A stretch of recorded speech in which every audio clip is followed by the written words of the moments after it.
Thanks again for tuning in. In this video, I'd like to accomplish a couple of things. First, take you through the evolution of my home studio over the last couple of years. Then show you a before and after of my studio makeover, which I just recently completed. And after that, take you on a tour of the studio and reveal some of the steps I took during that transition. Then I'll provide you some insight into the software and the gear that I currently use and how it's all connected. So let's start with an evolution of my home studio. Now, I had various analog setups over the years, but in 2008 is when I started to get serious about digital recording. I purchased a Lexicon Alpha 2-channel interface, and I bought Mixcraft by Acoustica as my DAW. And I used that for about 3 years, along with M Audio AV40 monitors. It was a pretty simple setup, but we did quite a bit of work with that. And as I started to get more serious about home recording, I started to beef up my gear a little bit. Unfortunately, I don't have any pictures from before January of 2011, but let me take you from that time on.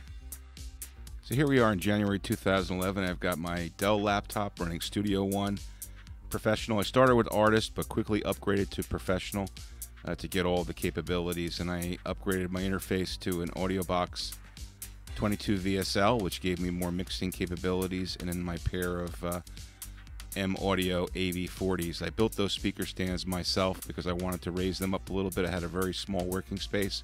I was using a Casio keyboard at the time, and a Rode NT1A I purchased as well and added to the mix, which gave me a decent amount of power, and we did quite a lot of projects with this session. But I started to run into computing power issues when mixing and using more plugins, so I decided to upgrade my computer to a Dell desktop system with much more computing power and move my whole setup to the other side of the wall in my studio to give me more space.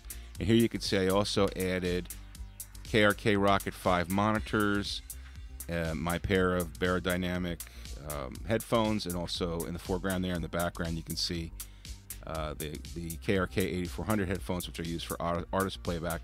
I also added a Sans amp for direct interface, and quickly realized that I needed line inputs because the 22 VSL doesn't have line inputs. So I upgraded my interface to a 44 VSL and operated with this setup. You can see there I also have a 24-inch Dell monitor, but I operated with this setup for quite some time and did a lot of project work with it. And then I started to realize that I needed more inputs and I wanted to be more organized, and I started to build up a rack system, getting the PreSonus channel strips and a few other things, and I realized that I needed to take another step. So we upgraded to my current system, which looks something like this. So here we are in March of 2014. I've upgraded to a full-blown Mac Mini. I've added a 24-inch monitor, and I've upgraded my interface to a PreSonus Studio Live 1602, which is an awesome mixer for a small home studio. Gives me tons of different options. I've added KRK Rocket 6 Gen 3 speakers, which just gave me more bass and just sound much better than the Rocket 5s. And you can see the Akai MPK 61 keyboard in the foreground there. I've had that probably a year before this, but in the background to the left you can see I've got a rack now with two PreSonus channel strips and a couple of other pieces of gear there. I've got some external drives for backing up data, etc., etc. I'm really starting to build things out here. But I realized that in my quest for gear, I overlooked one of the most important things in a mixing room, and that is where you are in the room and acoustic treatment. My room is 11 by 15. I was on one of the 15-foot walls, which is the wrong place to be. I had not done any acoustic treatment, and my mixes were reflecting it. So I really needed to rip everything out and do it again, and that's exactly what I did. So what I want to show you now is a before and an after I did that rip. Now, before I show you the before and after, I wanted to show you the software that I used to actually plan the room out. It's on the iPad. It's called Room Planner. It's pretty cheap, and I used it basically. It's a 3D walkthrough, and I used it to set up how I wanted stuff in the room, where I wanted the acoustic panels, and it really gave me a good idea of what it would look like before I actually did all the work to move it around. And I wanted to make sure that I was making the right moves when changing things around. I didn't want to do it twice. So this software really helped do that. And you know, again, it just made it real simple to use. So you might want to check that out if you have an iPad and you want to plan things out a little bit. So let's take a look at the before video of what the room looked like. So here we are in June of 2014. You can see there's my rig. It's on one of the long walls, which is the wrong wall. I've got my old credenza there, which I wanted to get rid of. And remember, I use this for my workspace too. So I've just got tons of crap in here, and I needed to clean it out and make it organized so that it was a great place to work, and I could have people here to record. It just makes things, you know, make things more of a cleaner workflow. And here's what it looks like after. So here's the dream realized. Completely redesigned. Now my listening position is on this one of the short walls, which is the correct place. You notice my acoustic treatment from Overtone Acoustics, which are great panels, by the way. You might want to check them out, Overtone Acoustics.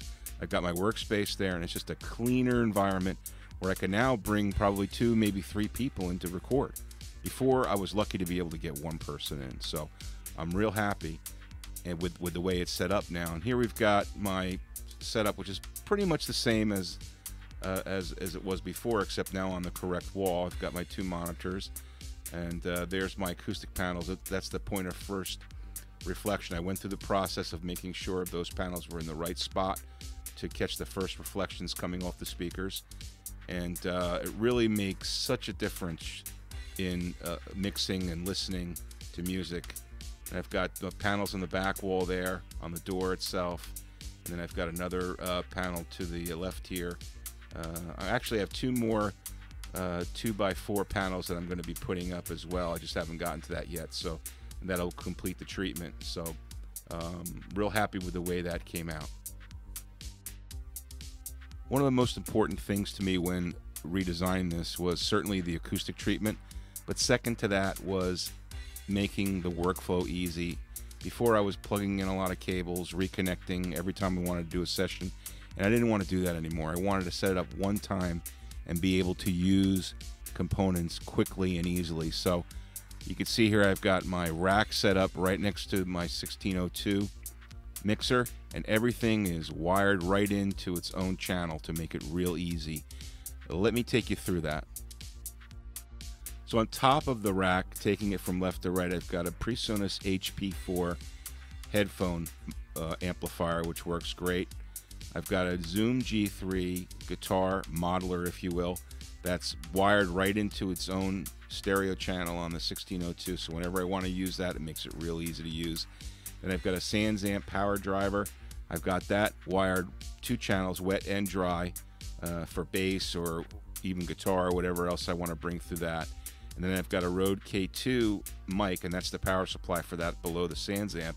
And that actually goes to the XLR patch bay that I have, which I'll show you here in a second. So here's what I have in the rack. At the top there, I've got a Furman power conditioner. Then I've got the Hosa PDR 369 mic in panel. Basically, it's an XLR patch bay. And the first 4 channels go to the first 4 channels on the 1602, and channels 5 and 6 route to the studio channels below it, so I can basically use the channel strips on my condenser mics and even on the dynamic mics. And you can see below that it's an open space, and then I've got the 2 studio channels, which are really great channel strips for the price, because it basically gives you a 2 preamp compressor and a parametric equalizer. And I've got 2 of those. I use those mainly for vocals, sometimes for acoustic guitar as well, but they work great. And below that I have a Avid 11 rack, which I use for guitar modeling. That's the main thing I use for electric guitar modeling, and I just love that unit. You'll see stuff on YouTube about this. It's just for the price, it's a great unit. And actually, what I did was I didn't buy it with Pro Tools. I found one on eBay new that didn't have Pro Tools, and I paid like under $400 for it, so you might want to check that out. So now let me show you how this is sort of wired into the 1602. So the 1602 is a great mixer. It's a 12-channel mixer with 8 mono and 4 stereo channels. So channels 1 through 4 go directly to the mic ports on the Hosa mic panel, Then 5 and 6 I've got to the studio channels, so those are basically routed right to there. Then I've got in 7 and 8 are the Sans amp wet and dry. Then 9/10, which is basically stereo channel, I got the 11 rack going to there. The next one I've got the Zoom. The 13/14 is open. I usually use that for iPod.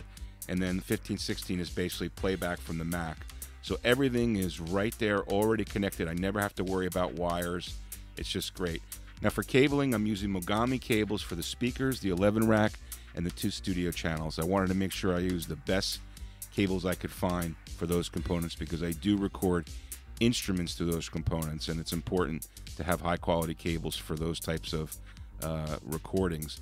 As far as the microphone connections from the Studio One, from the 1602 to the mic panel, I'm using a Hasa 8-channel Snake, which is just fine for mic. It's a pretty good cable. It's got high ratings. I didn't want to spend a huge amount of money on a Mogami setup for that, and that just works just fine. So as part of this transition, I wanted to have some reference monitors, and I picked up these JBL Pebbles on eBay, actually used for 35 bucks, and they're really great. They're USB powered. They sound really good, and they're great for referencing on lesser quality speaker system, and I use them quite often for both stereo and mono mixing, just to check things and make sure they're sounding okay. So here's the brains of the system. It's a Mac Mini full-blown 16 gig memory, a 1 terabyte Fusion drive, super fast. It's the fastest processor you can get in a Mac Mini. It works great. I've got it backed up in Time Machine with its own 3 terabyte Western Digital drive, the black one to the left there, using a CalDigit Thunderbolt hub, which is great for adding USB ports.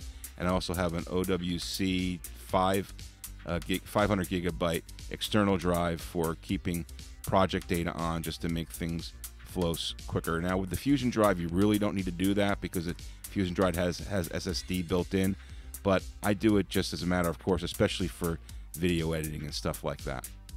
So as I mentioned before, I have an MPK61 keyboard, which is my main keyboard, but I also have a Roland A49 keyboard, which I use quite a bit. It's just real easy to set up, and it was a pretty cool buy, so I use that quite a bit.